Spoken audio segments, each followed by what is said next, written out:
গীতার মাহাত্ম্য কথা অতি পুরাতন, স্বয়ং শ্রীকৃষ্ণ ফল করে যে কীর্তন। গীতা পড়ি নিজে না পড়ে, গীতার মাহাত্ম্য গীতার, গীতা পাঠ বিধাতার বিধাশ্রমসার। গীতার মাহাত্ম্য জিবা পড়ে কিংবা শুনে, শ্রেষ্ঠ গতি লবে সেই জনশ্রদ্ধা গুণে। শুনিয়া গীতার ব্যাখ্যা মাহাত্ম্য যে শুনে, সুখাবাহ পূর্ণ ফল লবে সেই গুণে।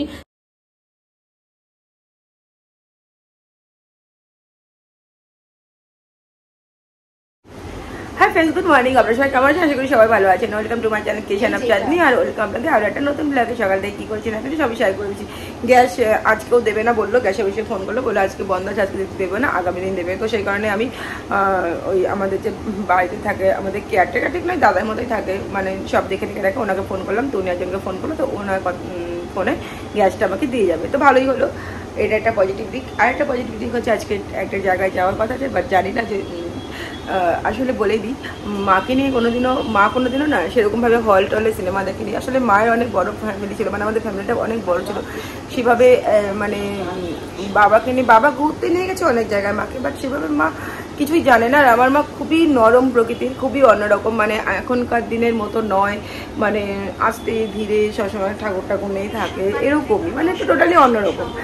আর সেই কারণে আমাদের বাড়ির ফ্যামিলিটাই এরকম, আমার মা ভাইমা টাইমা সবাই এরকমই। তো তাই মাকে নিয়ে ভেবেছি আজকে একটু SBF-এ যাবো একটা মুভি দেখাতে। জানি না কোন মুভি চলছে কি না চলছে। ঠাকুরের বই কত থেকে কটা? 8টার থেকে সব একই। বিষ্ণু তো ভালোই হলো। আনফর্চুনেটলি এখন ভগবান বিষ্ণুরই বই চলছে, তো মুভিটা একটু মাকে আজকে দেখা নিয়ে যাবো। আসলে ইচ্ছা করে নিজে যা, আমিও কিন্তু ফার্স্ট ওই একবারই গিয়েছিলাম শয়তান মুভিটা দেখতে, বাট আমি তো গেছি, আমি তো বুঝে গেছি ব্যাপারটা এরকম হয়। আমি আইনক্সে কোনোদিনও যাইনি, এতবার সিনেমা গেছি, কিন্তু আমারও না ওগুলো, আমিও ছোটোবেলা থেকে তো ওভাবেই বড় হয়েছি, তো আমারও না ওগুলো সবাই খুব একটা, মানে আমার ভালো লাগতো না। এনার্জি যে খুব একটা হাই লেভেল এরকমটাও না, আমাকে নেহার জন্য যেতে হচ্ছিলো। বাট পরে গিয়ে বুঝেছি না, ভালো, একদিন যাওয়া যেতেই পারে। আজকে সানডে আছে, নেহার স্কুল পড়া সব ছুটি আছে, ভাবলাম যে তাহলে যাই, মাকে নিয়ে দেখাচ্ছি। মাকে এখনো কিছু বলিনি, মাকে নিয়ে বেরোবো। যদি বলি হলে যাবো, তো মা বুঝতে পারবে না, যে মা জানবে হল মানে সেই কোলাহল, ছেলেরা উল্টাপাল্টা আওয়াজ করবে, মেয়েদের কোনো সেফটি নেই, এরকম ভাববে। তো মাকে নিয়ে গিয়ে তারপরে দেখাবো যে মা তোমাকে আমি এখানে নিয়ে এসেছি। যাই হোক, দেখি সারাদিন কী করছি না করছি সবই শেয়ার করবো আপনাদের সঙ্গে। আপনারাও জানতে পারবেন যদি সঙ্গে থাকেন। চলুন দিনটাকে শুরু করি আপনাদের ভালোবাসার আশীর্বাদ নিয়ে। এখন একটু বেরোচ্ছি, এখন সবই শেয়ার করবো আপনাদের সঙ্গে। চলুন আগে বেরোই।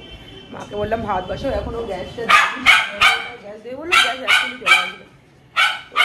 আর এখানে আমি সিলিন্ডারটা কিন্তু অলরেডি বের করে রেখেছি, ভালোই হবে। আগামী দিন আমার গ্যাস দিলে পারে দুটো গ্যাসই ডাবল হয়ে যাবে। হ্যাঁ, এই গ্যাসটা যেহেতু ব্ল্যাকে নেওয়া হচ্ছে, সেই কারণে এই গ্যাসটাতে আমার 30 টাকা বেশি দিতে হচ্ছে। 30 টাকার থেকে গ্যাসটা পাচ্ছি, এটা সব থেকে বেটার। হাই ফ্রেন্ডস, তো অনেক আশা এসেছিলাম, কিন্তু কলকি মুভিটা এতটাই মনে হয় ফেমাস যে একটা সিট আজকে নেই, একটা টিকিটও হবে না। আগামী দিনের আগে কোনো টিকিট হবে না। আজকে সানডে ছিল, ভালো হতো। যাই হোক, আগামী দিনের টিকিট কেটেছি। মাকে নিয়ে যখন ভেবেছি আসবো, আর টাকাও যখন নিয়েছি টিকিট কাটার, তো আগামী দিন নিয়ে আসবো। আজ আর হলো না। তবে আজ দেখি অন্য কোনো কাজ যদি করা যায় সেটা করে নিতে হবে আর কি। বাড়ি যাচ্ছি, তারপর বাড়িতে এসে একটু সকালে টিফিন বানাতে দিলাম। টিফিন বলতে আগেকার দিনে বলছি, আগের দিনে রুটি ছিল, সেইটাকে একটু সেকে ওই এগ রোল আর কি, লাইট এগ রোল লাইট, ওটাই বানিয়ে নেব। তো আমার জন্য আমি এরকম কিছুই শাঁকা ম্যাকা বা এগ রোল টাইপের কিছু খাবো না, আমি প্লেন রুটিটাই খাবো। আর মা আর নেহার জন্য বানিয়ে নিচ্ছি। তো তার জন্য ডিম ফাটিয়ে নিয়েছি, ডিম দিয়ে হচ্ছে এগ রোলের মতন বানিয়ে দেবো। কারণ ফ্রিজে রুটি ছিল, মা খুব বক করছিল যে খাবার এভাবে নষ্ট করতে হয় না, অনেকে খাবার পায় না। যাক, মারা যেগুলো বলে সেগুলো তো ঠিকই, মা বলে না ঠিকই, এটা নষ্ট করা খাবার একেবারে উচিত না। আমি এই রুটিগুলো থাকলে না পায়রাকে দিয়ে দিই, কিন্তু অনেকগুলো রুটি আছে, তাই এখন একটু ওই যে লঙ্কা কেটেছি, তার ঝালটা আমি সারা দুপুর পেয়েছি। লঙ্কাটা আমি বটি দিয়ে কুচি করেছিলাম জন্য। তো চলুন এগ রোলগুলো বানিয়ে নিই, মায়ের একটা আর নেহার একটা। আর এই যেখানে আমার বানানো হয়ে গেছে, একটা মায়ের একটা নেহার। আর মাস আমাকে বক করেই যাচ্ছে, যেহেতু আমি লঙ্কা কেটে হাত ধরেছি। হাই ফ্রেন্ডস, তো এখন অনেকটা বেলা হয়ে গেছে, কিন্তু রান্নাবান্না কিন্তু কিচ্ছু হয়নি।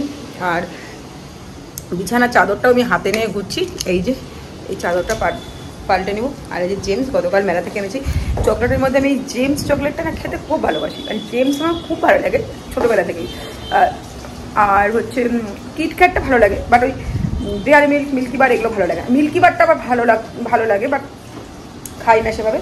কিন্তু আমি জেমসটা নেই, এই জন্য এরকম একটা দুটো আমি কিনে নিয়ে এসেছি জেমস। এখন দেখি এটা থেকে সবাই খাচ্ছে, এখন আমি জেমস খাবো আর বিছানার চাদর টাদরগুলো পেতে নেবো। কিচ্ছু কাজ হয়নি, কিচ্ছু না, আজকে নাথিং। রোববার ল্যাট খেয়েছি সবাই, শুধু আমি না, আমার মাও, নেহা তো আছেই, নেহার তো বলাই যাবে না, সবাই ল্যাট খেয়েছি, সুতরাং রান্নার দেরি তো হবেই। আর লঙ্কা কেটেছি এগরোল করার জন্য কুচি কুচি করে, আর মানে বটি চাকু দিয়েও কাটিনি আর ইয়ে দিয়েও কাটিনি, কেচি দিয়েও কাটিনি, আমি কেচি দিয়ে কুচকুচ কুচকুচ করে কেটে নিই, বাট কিছু দিয়ে কাটিনি, বটি দিয়ে কেটেছি। এখন আঙুলগুলো আমার বিভৎস জ্বলে যাচ্ছে, মানে এত জ্বলছে না, মানে কোনো কাজই করতে পারছি না।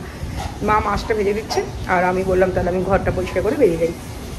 তারপরে এই যে ঘরে এসে প্রথমে বিছানাটা পরিষ্কার করে নিলাম, কারণ আমি না বিছানার ঝাড়াটা সবসময় মানে হাতে রাখতে পারলেই ভালো, মানে একটু নোংরা হলে আমার মনে হয় বিছানা ঝেড়ে নিই। নেহা বলে কোমরে গুজে রাখবে বিছানা ঝাড়াটা, ওই সবসময় এরকম বলে। আর ওই যে দাগটা দেখছেন, দাগটা কিন্তু কফি পড়ে গেছিলো। তারপরে এগুলো একটু মুছে নিচ্ছি, কারণ রাস্তার ধারে বাড়ি প্লাস গোবর আর পেট্রোলের লোম, এই দুটো জিনিস মিলে আমাকে মানে টিকতে দেয় না, এত লোম পড়ে যায়। যদি একদিন না মুছি তাহলেই না, মানে একদিন না মুছলেই মানে লোমে মনে পুরো স্তূপ পড়ে থাকে, সেই কারণে সব কিছু মুছে নিই। দরজাটা লাগিয়ে দাও। হ্যাঁ ফ্রেন্ডস, তো এখন ছাড়ে যাচ্ছি, বাইরেকে খাবার দেওয়া হয়নি, রুটি দিব আজকে, চাল দেবো না। চলুন খাবারটা দিয়ে আসি। মা এখনই ছাদ থেকে গেল, ভুলে গেছে মা আনতে, তাই আমি নিয়ে গেলাম। এত রোদু গ্যাস এলা না, গ্যাস দিতে আসেনি, জানি না কেন।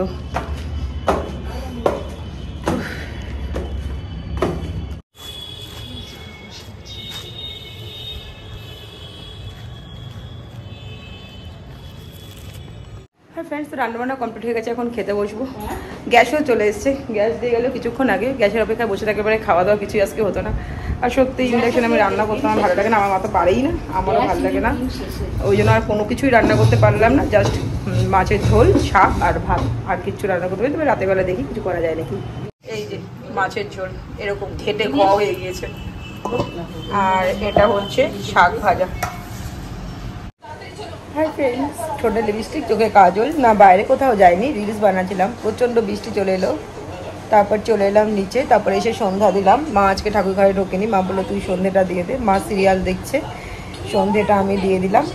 আর হ্যাঁ, তবে একটু বাইরে বেরোবো, কারণ আগাম দিন সোমবার, শিব পুজোর ফুল, তারপরে ঠাকুরের জন্য মিষ্টি টিষ্টি কিছু নেব, কলা লাগবে, যাই হোক এইসবের জন্য একটু বাইরে বেরোতে হবে, সেটা এখন না, একটু পরেই বেরোবো।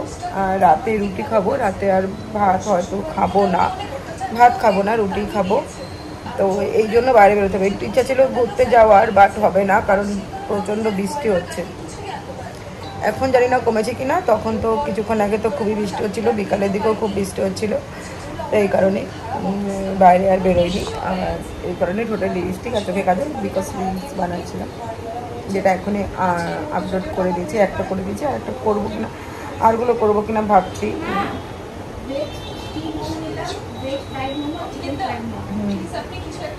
তো নেহার এখন মোমো খেয়ে দিচ্ছে, কিন্তু বাইরে বৃষ্টি পড়ছে, আমি নিয়ে এসে দিচ্ছি, তাও বললাম না ঠিক আছে নিয়ে নিচ্ছি। নেহার এখন মোমো খেতে ইচ্ছা করছে, তাই বললাম এনে দিচ্ছি, বলছে না আমি নিয়ে নিচ্ছি, বাইরে একটু বৃষ্টি পড়ছে, কমলে আমি বাজার যাবো।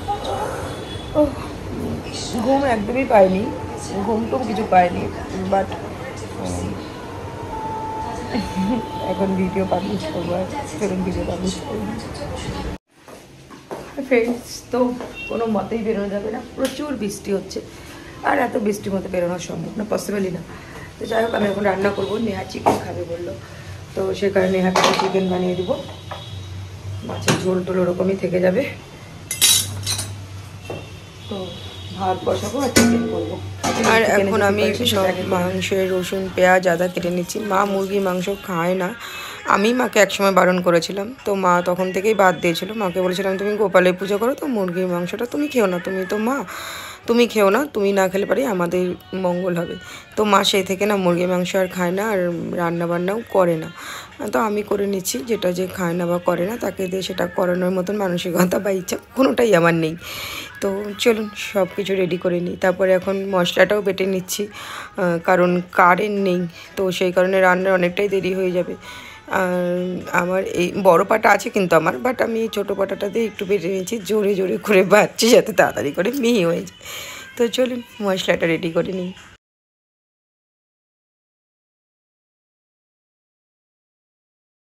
উপরে তোল না, তোল না, এসি সুইচটা তোল ওপরে,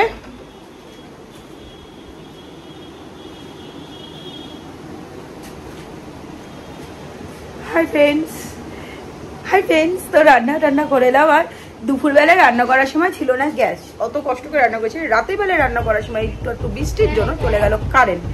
অনেকবার এসেছে গিয়েছে, বাট আমি যদি মশলাটা আগে করে রাখতাম তো করিনি। ব্যাস এখন পাটায় বাঁধতে হলো। ওবেলা তো মানে সারাটা দুপুর হাত আগুনের মতন জ্বলেছে, এমনকি খেতে বসে মনে হচ্ছে আরও আগুনের মতন জ্বলছে। সেটা কমে গেল, কমে যাওয়ার পর দেন আবার লঙ্কা বাঁধতে হলো। নেহা এখন চিকেন ছাড়া ভাত খাবে না। করে টরে এলাম, এখন চিকেন হচ্ছে, এখনো হয়নি, হলে পারে রাতে খাবারটা খেয়ে নেব। তো চলুন একটু বসি, পুরো ঘেমে জল হয়ে গেছে, এসিও বন্ধ, মানে আরও গরম লাগছে, ভাপা গরম লাগছে এখন। আর এটাই ছিল আমার রান্নার ফাইনাল লুক। চিকেন কষা আর এক পিস চিংড়ি মাছ আছে, যেটা আমাকে খেতে দিয়েছিল একজন, বাট আমি তখন খেয়ে উঠতে পারিনি, মানে অনেকটা ছিল তো খেতে সবটা পারিনি, তাই এক পিস এখন ছিল, গরম করে নিলাম। গরম করে এখন এটা দিয়ে খেয়ে নেবো। দেখা হচ্ছে আগামী দিন একটা নতুন ব্লগে। সবাই ভালো থাকবেন, সুস্থ থাকবেন।